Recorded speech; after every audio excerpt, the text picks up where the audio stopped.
Hello everyone, welcome to online study point. तो weekly current affair की series में आज हम अगस्त मंथ के पहले वीक यानी कि 1 से 7 अगस्त के इम्पॉर्टेंट 50 क्वेश्चन को कवर करने वाले हैं। और आप लोग वीडियो को लास्ट तक देखेंगे, पूरे 50 क्वेश्चन तक जुड़े रहेंगे और ख़ुद को आप रैंकिंग देंगे। मेरे हिसाब से यदि आप इन 50 में से 45 प्लस अटैम्प्ट करते हैं तो आपकी तैयारी बहुत अच्छी चल रही है। करंट अफेयर में मजबूती है आपकी, क्योंकि एक वीक में ज़्यादा कुछ आप लोगों ने भूला नहीं होगा। 45 प्लस यदि आप डेली क्लास आप लोगों ने देखी है तो ये तो डेफिनेटली आप अटेम्प्ट कर पाएंगे। स्टार्ट करते हैं हमारा पहला क्वेश्चन। हाल ही में जो बाइडेन ने किस देश में अमेरिकी युद्ध अभ्यासों को समाप्त करने की घोषणा की है?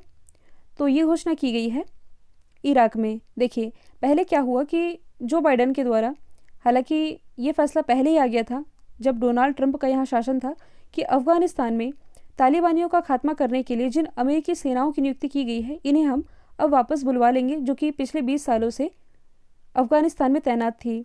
बगराम एयरबेस अफगानिस्तान में है, चर्चे में आया था, जिसे अब खाली कर दिया गया है। आप कह सकते हैं कि यहाँ दोबारा से तालिबानियों का शासन आ रहा है। तो ये तो हमने बात कर ली अफगानिस्तान की, जो कि लास्ट मंथ की न्यूज़ थी।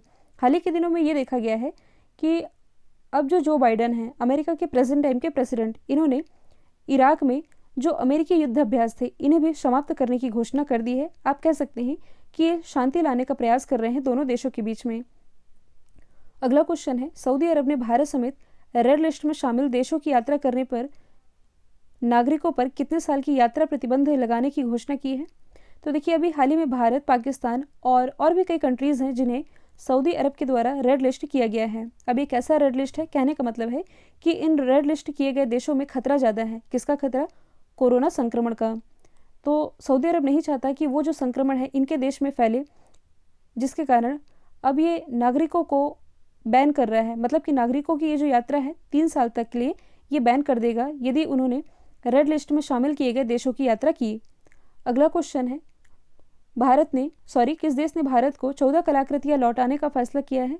तो भारत से चोरी की हुई ये जो 14 कलाकृतियाँ थी, यह भारत को लौटाया जाएगा और इसके लिए सहमति बन चुकी है। ये आएगी ऑस्ट्रेलिया से। हाल ही में भीषण जंगल में आग लगी है, किस देश में लगी है? हालांकि देखिए, ये आप याद नहीं भी रखेंगे तो चलेगा, क्योंकि तुर्की में ये जो आग लगी थी, कुछ लोगों की मौत भी हुई इसमें। और हालांकि ये जो आग है बाद में बुझा ली गई थी। ये पूरी घटना है तुर्की की। अगला क्वेश्चन है, हाल ही में अंतर्राष्ट्रीय स्वच्छ वायु उत्प्रेरक कार्यक्रम के तहत या इसके लिए चयनित होने वाला देश का एकमात्र शहर कौन बना है? तो ये बन गया है इंदौर, मध्य प्रदेश में स्थित है और भारत का सबसे स्वच्छ शहर है, आप जानते ही हैं। यूनेस्को के द्वारा वर्ल्ड हेरिटेज साइट में 2019 में राजस्थान की राजधानी जयपुर को शामिल किया गया था। यदि हम बात करें नागपुर की, तो जो हमारे केंद्रीय मंत्री हैं नितिन जयराम गडकरी जी, इन्होंने महाराष्ट्र के नागपुर से ही भारत की पहली LPG संयंत्र का उद्घाटन किया है। अंबिकापुर छत्तीसगढ़ में स्थित है, जहाँ से भारत का पहला गार्बेज कैफे स्थापित किया गया। अगला है, किस कंपनी ने नई रोबोटिक्स कंपनी जिसका नाम होगा इंट्रिसिक, ये शुरू करने की घोषणा की है? तो अपनी नई रोबोटिक्स कंपनी इंट्रिसिक, जो कि बनाया जाएगा अल्फ़ाबेट के द्वारा। अल्फ़ाबेट आप जानते ही हैं गूगल की पेरेंट कंपनी है। सरकार ने OBC के लिए 27% का रिजर्वेशन और EWS यानी कि जो आर्थिक रूप से पिछड़े लोग हैं इनके लिए 10% आरक्षण की घोषणा किस क्षेत्र में की है? तो यह आरक्षण दिया जाएगा मेडिकल कॉलेजेस में एडमिशन के लिए। किस राज्य का जो राजा मिर्च है इसकी खेप, जिसे आप किंग मिर्च या भूत जोलोकिया के नाम से जानते हैं, इसका एक्सपोर्ट लंदन को किया है? तो ये किया गया है नागालैंड की प्रसिद्ध राजा मिर्चा को। मैं आप लोगों को बता दूं कि नागालैंड की ये जो मिर्च है इसे Guinness book of world record के द्वारा सबसे तीखी मिर्च होने का भी टैग मिल चुका है। साथ ही आप लोग ये याद रखेंगे कि हाल ही में नागालैंड में फिर से अप्सपा की अवधि बढ़ा दी गई है। अप्सपा यानी कि armed forces special power act, जो कि कम से कम 6 महीने तक लागू रहता है। अगला है, 1 करोड़ फास्टैग जारी करने वाला देश का पहला बैंक कौन बना है? तो ये बन गया है पेटीएम पेमेंट बैंक। फास्टैग के बारे में कई बार मैंने आप लोगों को बताया है। टोल प्लाजा में आप कह सकते हैं कि समय की बचत के लिए और ट्रैफिक कम करने के लिए फास्टैग ये चल भी रहा है और बहुत सारे लोग, आप लोग भी इसका इस्तेमाल कर भी रहे होंगे। यहाँ हम जान लेते हैं पेटीएम के बारे में। इसकी स्थापना 2010 में विजय शेखर शर्मा के द्वारा की गई थी। हेडक्वार्टर नोएडा यूपी में स्थित है। SCL के नए अध्यक्ष MD के रूप में नियुक्ति की गई है C विजय कुमार की, SCL यानी कि हिंदुस्तान कंप्यूटर लिमिटेड की। अगला क्वेश्चन है, पश्चिम बंगाल का GI टैग प्राप्त प्रोडक्ट है जिसका नाम है फाजिल आम, इसका एक्सपोर्ट किया गया है बहरीन को। बहरीन की राजधानी की यदि हम बात करें तो ये है मनामा, करेंसी है बहरीन दिनार। GI टैग की यदि हम बात कर रहे हैं तो भारत का ऐसा पहला प्रोडक्ट है जिसे GI टैग मिला था, ये पश्चिम बंगाल से ही रिलेटेड है। 2004 में दार्जिलिंग की चाय, इसे GI टैग मिल चुका है। अमेरिका ने किस देश के पुलिस बल और नेताओं पर बैन लगाया है? तो ये लगाया गया है क्यूबा के नेता और पुलिस बल के द्वारा, क्योंकि आप जानते ही हैं जैसे कि ये है अमेरिका, नॉर्थ अमेरिका में स्थित है और कैरिबियाई सी में एक छोटी सी कंट्री है जिसे आप क्यूबा के नाम से जानते हैं। इसी क्यूबा में क्या हो रहा है कि यहाँ की जो जनता है सरकार के खिलाफ प्रदर्शन कर रही है और अमेरिका और क्यूबा की इनकी तो बिल्कुल भी नहीं बनती है। इसी बीच जो USA है ये क्यूबा की जनता का सपोर्ट कर रहा है कि किसी भी तरह यहाँ प्रदर्शन रुकना नहीं चाहिए, जनता को सरकार के खिलाफ बोलते रहना चाहिए। ऐसे में क्या हुआ है कि अब USA ने क्यूबा के नेता और पुलिस बल इन पर बैन लगा दिया है। अगला है, हाल ही में जारी रिपोर्ट के अनुसार टीकाकरण की स्थिति के अनुसार यदि देखा जाए तो पूरे भारत में टॉप पर जो राज्य है ये है Gujarat.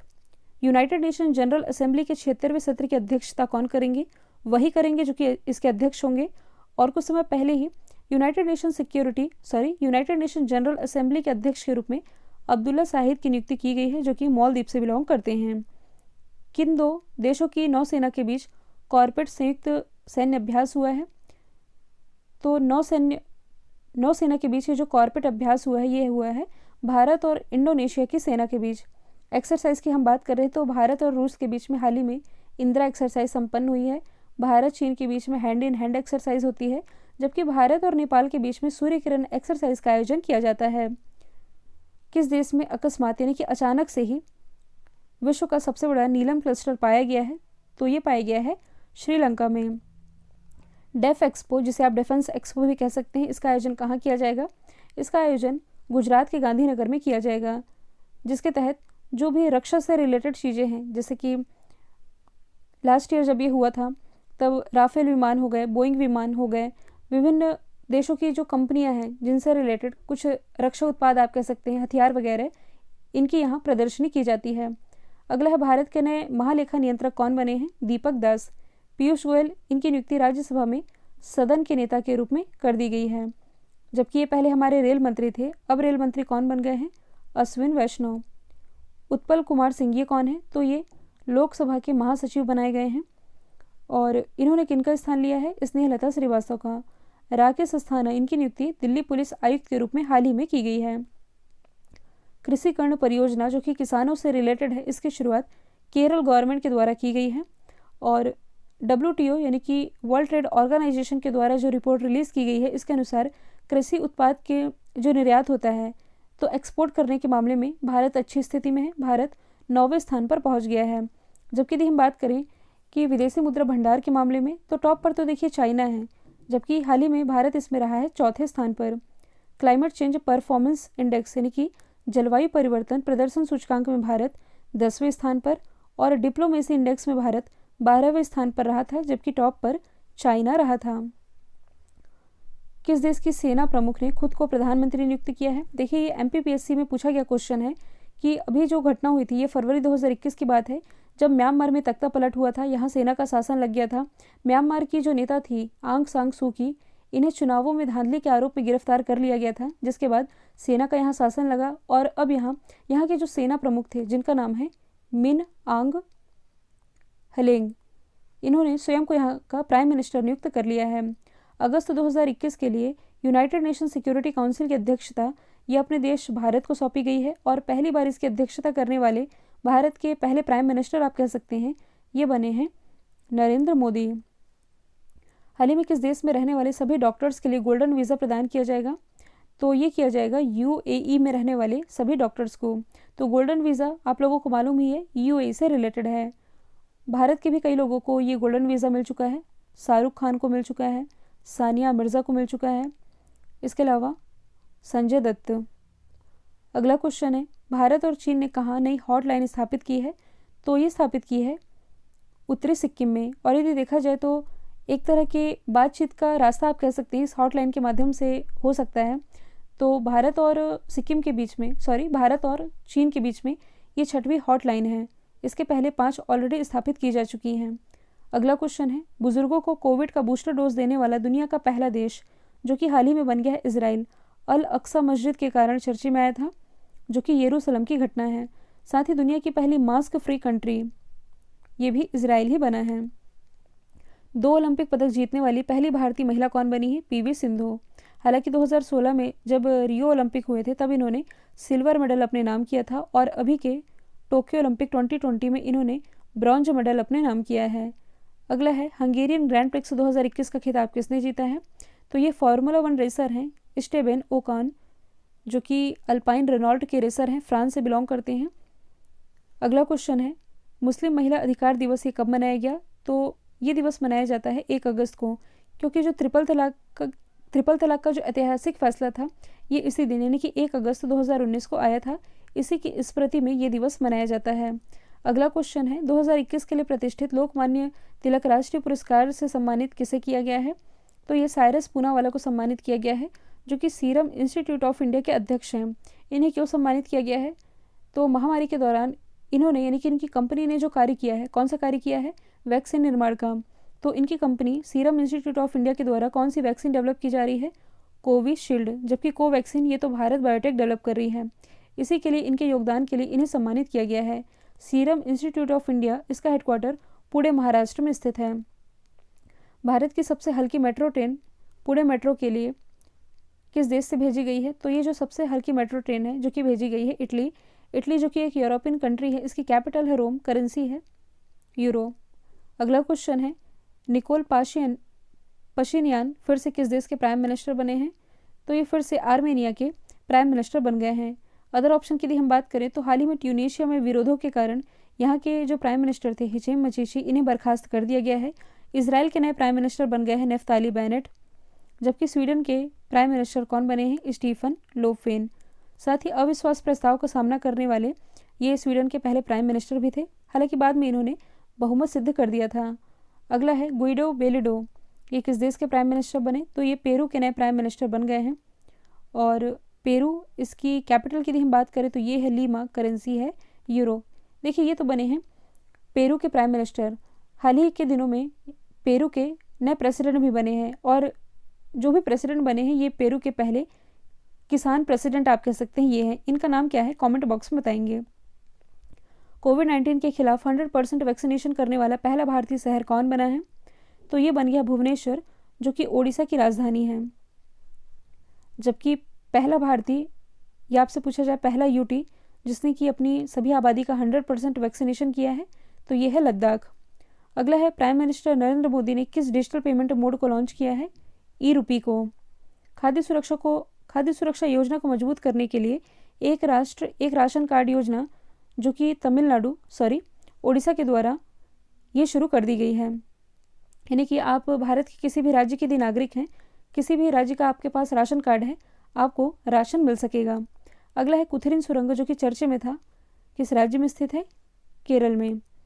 Crime and criminal tracking network system के तहत किस राज्य की पुलिस ने पहला स्थान हासिल किया है? हरियाणा की पुलिस ने। टोक्यो ओलंपिक में बॉक्सर लवलीन बोरगोहेन ने कौन सा मेडल जीता है? इन्होंने कांस्य पदक अपने नाम किया है। तो देखिए कांस्य पदक कितने लोगों को मिला है? आप कह सकते हैं 4 लोगों को। एक तो यही हो गई लवलीन बोरगोहेन, बॉक्सर हैं। फिर यदि हम बात करें पीवी सिंधु की, बैडमिंटन खिलाड़ी हैं, इन्हें मिला है। और इसके अलावा यदि हम बात करें तो पुरुष हॉकी टीम, इन्हें भी ब्रॉन्ज मेडल मिला है। साथ ही जो बजरंग पुनिया है, पहलवान है, इन्होंने भी ब्रॉन्ज मेडल अपने नाम किया है। केटू पर चढ़ने वाले दुनिया के सबसे कम उम्र के पर्वतारोही कौन बने हैं? तो ये बन गए हैं पाकिस्तान के सेहरोज कासिफ। इनकी उम्र की यदि हम बात करें तो ये है 19 साल। विराट चंद्र की यदि हम बात करें तो अफ्रीका की जो सबसे ऊंची चोटी है माउंट किलिमंजारो, इस पर फतह करने वाले ये दुनिया के सबसे कम उम्र के व्यक्ति हैं। इनकी उम्र है 9 साल।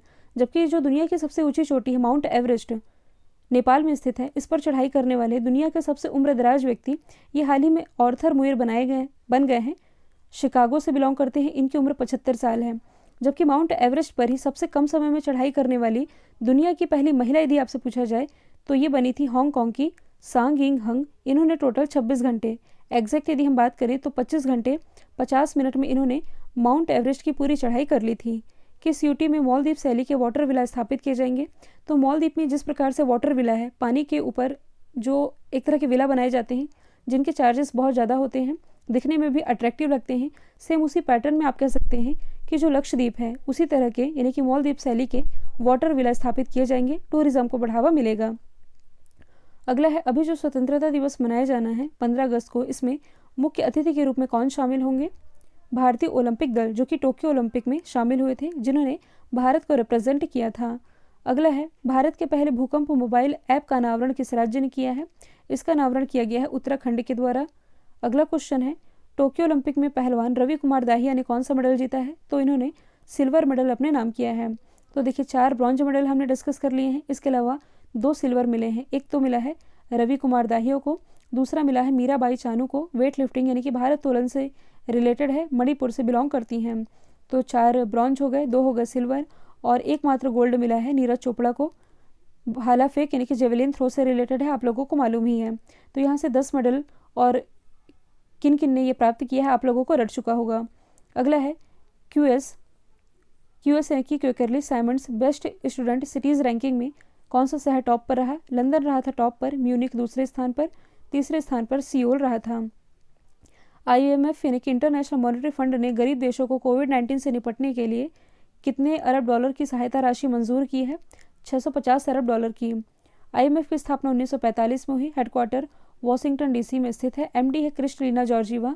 मुख्य आर्थिक सलाहकार है गीता गोपीनाथ, भारतीय मूल की हैं।